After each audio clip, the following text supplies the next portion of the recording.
Il était une fois, dans une zone artisanale poussiéreuse où les panneaux à vendre côtoyaient des entrepôts grisâtres, votre serviteur, un chômeur involontaire au CV fraîchement imprimé, prêt à conquérir le monde de la tech.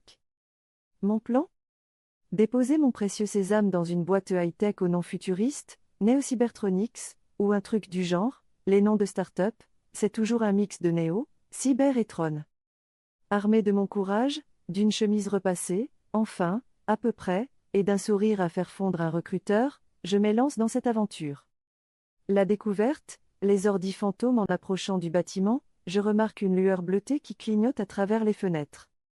Tiens, des écrans, me dis-je, imaginant une équipe de geeks en sweat à capuche pianotant frénétiquement sur des claviers RGB. Mais en collant mon nez contre la vitre, oui, je sais, pas très discret, je réalise qu'il n'y a personne. Nada. Zéro humain. Juste des ordis qui tournent à plein régime, affichant des lignes de code et des graphiques qui dansent comme dans un clip de Daft Punk. Des agents IA, sans doute, bossant tout seuls comme des grands pendant que les employés sont. Où, d'ailleurs? Enlevés par des extraterrestres?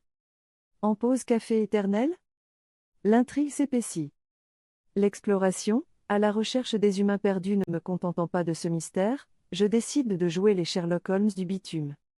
Je longe le bâtiment, évitant de justesse un arroseur automatique qui menace ma chemise, déjà froissée par le stress.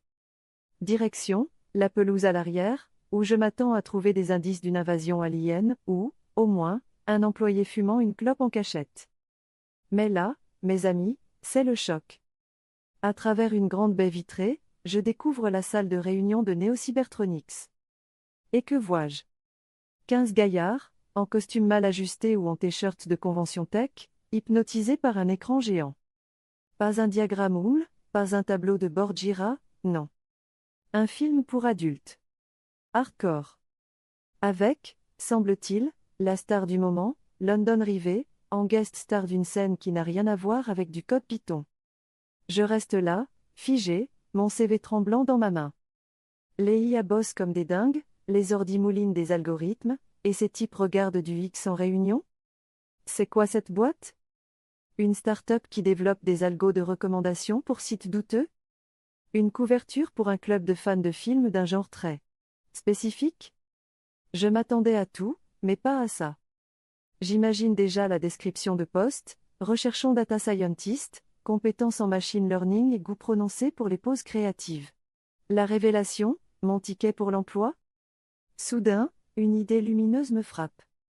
Et si c'était ça, le secret pour décrocher un job dans cette boîte? Pas les compétences en Java ou en TensorFlow, mais une passion partagée pour, disons, les arts cinématographiques alternatifs? Je me vois déjà en entretien, alors, vos hobbies?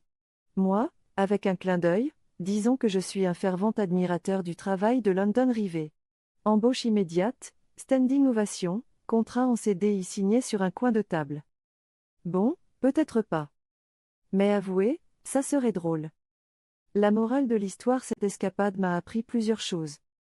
D'abord, les zones artisanales cachent des surprises dignes d'un épisode de Black Mirror. Ensuite, les IA sont peut-être en train de piquer nos jobs pendant qu'on regarde des films. Enfin, chercher un taf, c'est une aventure où il faut garder son sens de l'humour, même quand on tombe sur des scènes improbables. Alors, est-ce que j'ai déposé mon CV? Pas encore.